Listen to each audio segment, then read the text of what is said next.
And welcome back to coverage here of the Neon Dynasty Championship. Marshall Cycliffe with Cedric Phillips.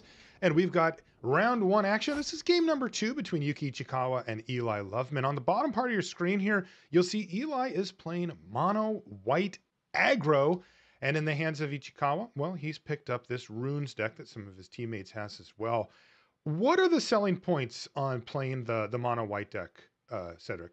Well, mono white has shown up, Marshall, to defeat runes. You've got you're in a mulligan once, but that's okay.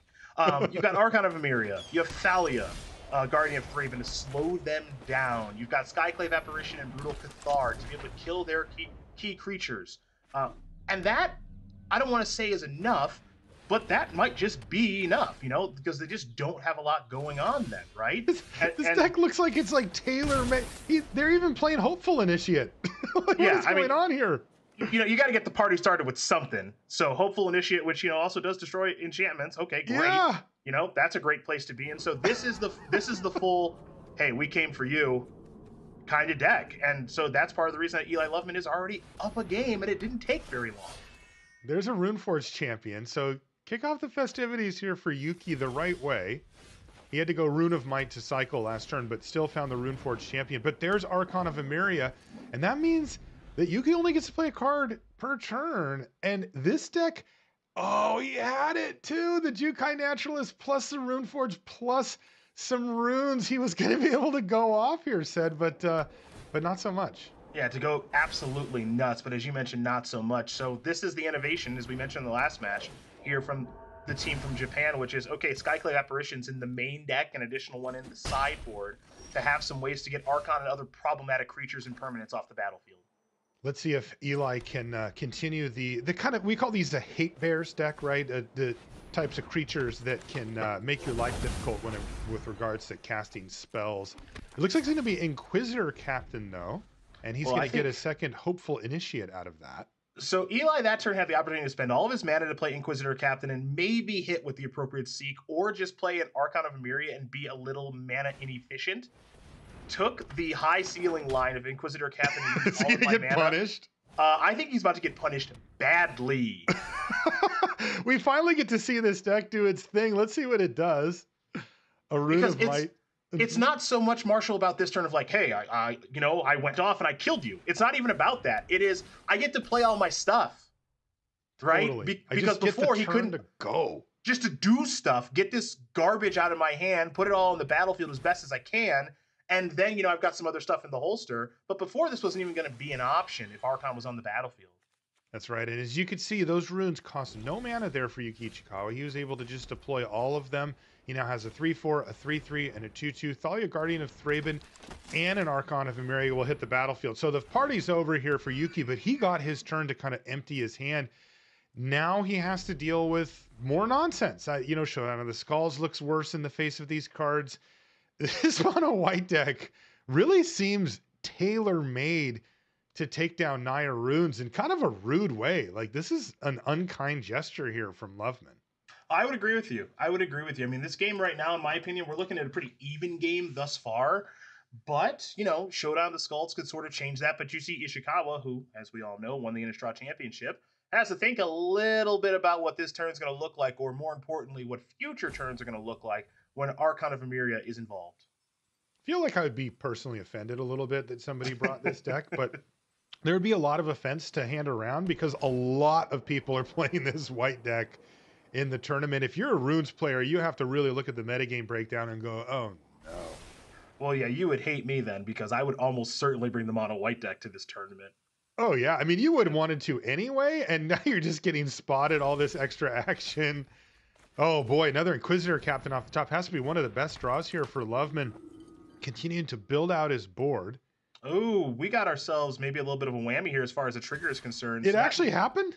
Yeah, so it's funny, right? Because whenever this happens, so you see him like looking at his Inquisitor Captains, like, I just assumed that was going to do the thing, and it very much did not do the thing. And now the Archon is going to get killed via the Wandering Emperor, and now this game is getting away from Eli Loveman because Archon was kind of slowing Ishikawa down. That's gone. Inquisitor Captain didn't meet the requisite requirements to be able to trigger, and now here comes the card we didn't see last match, Marshall, but we're gonna finally see this one, probably in Showdown of the Skulls. Wow, that Inquisitor Captain Brick was just huge, and it caught Loveman by surprise as well. He went back and said, hey, wait a second. After drawing it, it's actually quite rare that that happens, as the requirement of having those 20 small creatures in your deck is usually pretty easy, but exile effects, things like Skyclave Apparition, can chip away at them enough. And we've already seen it here very early in the day. Now, Showdown of the Skulls gets to do its thing. And you see Loveman is starting to draw some lands now at this point. One thing to note about Loveman's deck here, this mono white deck, which is more or less tailor-made to slow down and stop runes, is this deck plays a lot of lands, and you might be thinking to yourself, listening at home, what, like 21, 22, it's mono white aggro deck? No, it plays 26.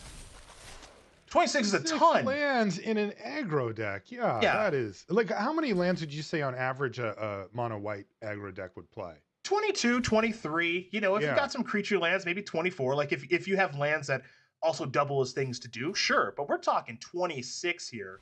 And it looks like, Loveman says, I'm out of this thing. I can't win at this stage. You've got Showdown of the Skulls going. You have the Wandering Emperor going, which is going to make combat worse and worse for me as we go. And he says, you know what? Let's try in the third game. Wow. I got to say, I'm impressed. Yuuki Ichikawa just faced down all that hate and just said, no problem. Well, remember, so this is the thing that I think we're going to highlight a lot over the course of this tournament, which is, okay, this Japanese team, which has been highlighted on Magic.gg, I implore everybody to go check out that article by Elizabeth Rice talking about Yuki and Yuta Takahashi and everybody. A great read over there, to be sure. But let's think about this. This is, if we want to say this is the best team going right now, okay, sure, let's do that for sake of this conversation. Mm-hmm. They knew that everybody else knew that Runes is awesome. And so they're making a pretty loud statement that is just, yeah, we know Runes is awesome. We know that everybody else knows Runes is awesome. We're going to do it anyway. That's pretty big. That's a pretty big statement, in my opinion. It really is, especially for a deck that is known to be a relatively narrow strategy in that it doesn't have a whole lot of flexibility in what it's doing. It's heavily enchantment based, so anything that's good against that is heavily creature based and on board creature based if you have ways to deal with those, which there are plenty of in the format, and you still say, you know what, this is the deck for me. That really does speak loudly.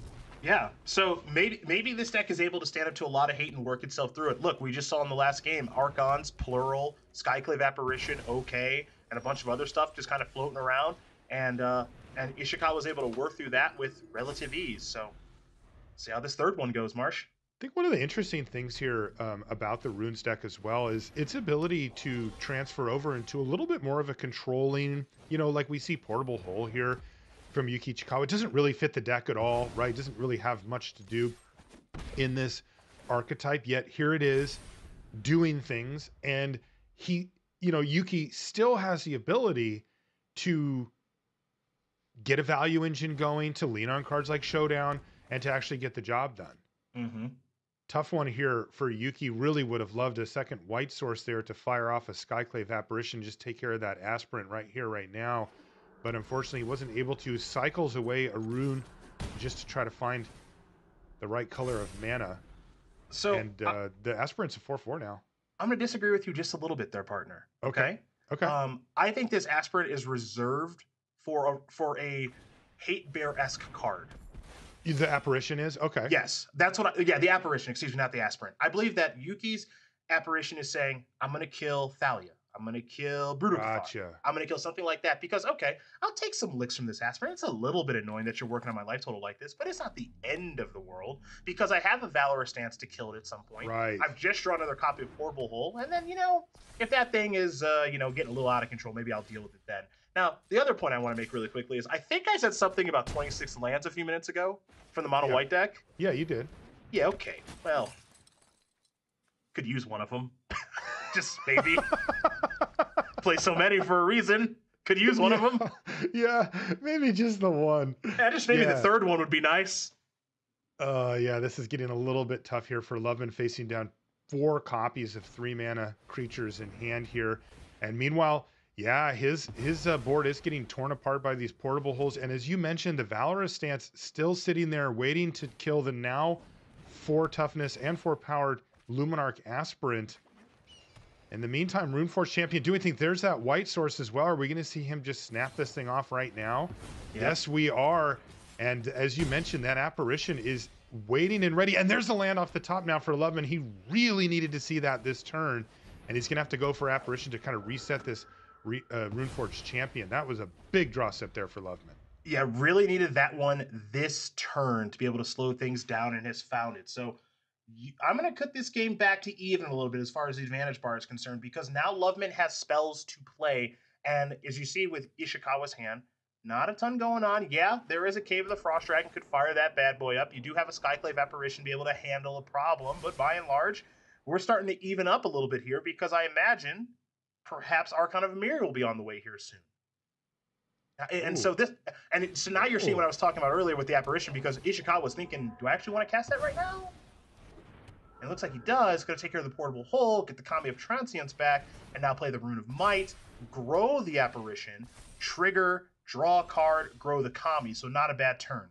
Wow, but look at this hand. Another Skyclave Apparition plus Brutal Cathar off the top here for Loveman. It really is a nightmare for Ichikawa. And, you know, Cedric, I think maybe we should just rename the Naya Runes deck to just Showdown of the Scalds. Like, every game we've seen so far is like, that's the only card I'm really thinking of, because people have ways to interact with your early rune stuff. You kind of force them to do so, which is cool, but then they do, and then you just want to hit Showdown and win the game. Yeah, you and I are thinking the same thing right now, right? As this game kind of goes back and forth, and it's slipping away-ish from Yuuki Ichikawa. If he is able to draw Showdown of the Scalds, the game starts to spiral out of control. Let's see what he can come up with here. He's got Kami of Transience, Boseiju, and Branchloft Pathway in hand. So he has one more answer left over, plus another threat with the Kami. He's got the Skyclave Apparition kind of clinging to life here. It's just a 3/3. Life total's high for both players. This one's going to go on for at least a few more turns before we figure out what's what. Apparition's going to get into the red zone here and then get followed up by the Kami of Transience. Love that attack. Love that attack, because if a block happens, it's got to be a double block, which means you get the Brutal Cathar off the battlefield and you get something in the exchange, or the Skyclave Apparition dies and you get, you guessed it, something in the exchange. So might as well send that Skyclave Apparition in there. Okay, it's going to be Archon of Emeria hitting the battlefield now, and then passing the turn back over, and another land off the top here. Well, maybe we're going to go to the skies with the Cave of the Frost Dragon. It does have lifelink after all. Okay. Yeah, that could help. There it is. Cave of the Frost Dragon's going to get activated. What kind of attack are we going to see here? Oh, that apparition's yes, getting back in. Keep coming with the apparition. Yes. You got to love it. Yes, Yuki, I love it. And Eli says, okay, fine. I'll take it. Up to 17 goes Ichikawa. He's just going to play a land. And he just has Boseiju who endures, and another land off the top of the battlefield. Loveman really needed that third land, but the fourth and fifth, not so much. He can play another Archon of Emeria that does give him 4 power to block, and another land off the top here for Ichikawa. Looks like we've got a bit of a stalemate on our hands here. So this is getting a little bit interesting now, too, because I want to put the focus on Moonrage Brute, which is the transformed version of Brutal Cathar. Mm-hmm. You know, it transformed last turn because Ishikawa didn't have a spell to play. Now he doesn't have a particularly good attack to make like he has over the past couple of turns, so he's going to sit. If Loveman is able to find a way to make this transform again and get another thing off of the battlefield, and that's why I think we might see him hold this Skyclave Apparition this turn. He's thinking about casting it, but there's also consideration in holding it, because if he draws another spell, 2 spells transform, eat another creature with a Brutal Cathar. Again, just a little something to think about right now as this game continues to unfold. Yeah, I like the way you're thinking here, Cedric. It looks like Eli decides, you know what, I need to get this apparition on the battlefield here and take out this Kami of Transience. This is one of the better answers for it. It tends to come back over and over again, and it can be a real problem if the game goes long, and that does look like where we're headed here, as we're in a bit of a stalemate situation. And it's gone. Yeah, and actually, I'm going to unwind that statement and thought a little bit here. As Ishikawa is drawing another land, a little bit of frustration. We aren't going to see multiple spells in a turn because of the double Archon, so we're not going to see any transforming. Yeah, so that's the non-bow right now, and that's okay. That's okay. Both players flooding, and I like Yuki's situation in that spot, even though he keeps on drawing lands. My goodness. Yeah, there's a Valorous stance that could be relevant in a little bit here, but Yuki is just like showdown. He's playing every land. Just, you know, give me a show. He could just unload all of the cards potentially. Well, yeah, it depends on what he finds with Showdown, right? Because of these Archons. Well, this is actually okay. So Archons are thinking about attacking. Valorous stances here defensively, and Cave of the Frost Dragon. He's going to check it really quick.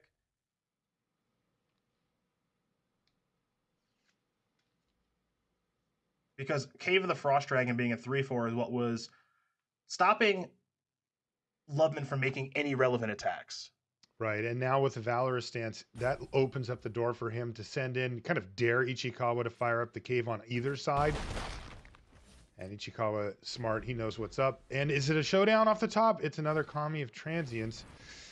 Boy, really good card, but, you know, here in the late game with nothing else going on, it's just not doing a whole lot. No, there's a third Archon. So yeah, it's just going to be a one spell per turn game now for everybody, right? So Showdown shows up. So the positive of Showdown showing up is it's going to exile a bunch of cards, which will give you something to do over turns, right? Yes. So you play your Showdown, then the following turn, assuming you hit spells, okay, cool, I'll play another thing, and then the next turn after that, I'll play another thing, as opposed to relying on your draw step. Okay, that's all well and good, but these Archons, plural, because we're up to a third one now, are going to make it so that a Showdown is good and not absolute insanity. Right. It at least gives you the ability to do things over the next few turns and affect the board. Here's a Valorous stance, though. Yuuki Ichikawa is going to have anticipated this, but probably feels that he doesn't have a choice. He needs to press the issue because he is going to lose to these Archons. It looks like the other Archon is stuck in hand thanks to the other Archon, so a little Archon fight there. Was it another land? Oh. Yeah. I mean, this is a crazy flood.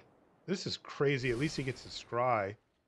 To the bottom, another land goes. Jeez. Goodness sakes! But you know what? Loveman's flooding too. He's flooding a little bit less badly, but still. Here comes a Moonrage Brute plus a pair of Archons. He would have loved to get that other Archon down last turn, but had to use Valorous stance proactively, which kept that one in hand. Yeah, well, you got to feel for Ichikawa here, just flooding so hard.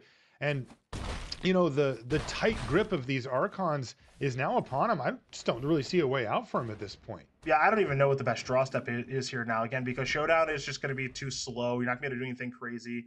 Wandering Emperor is... That would have been so sweet. That would have been really nice. Yeah. That would have been nice a little while ago. But now he's just Dobbs. Yeah, like literally any of the turns when he was just flooding and not doing anything, that would have been great. Yes. He's at 2, so he can't handle all the flyers. Making a samurai doesn't do very much. The counter doesn't do very much. Nope. He can just take out a flyer, but he's going to take the other 2 is enough for lethal, and that is going to be Eli Loveman in an extreme flood scenario there.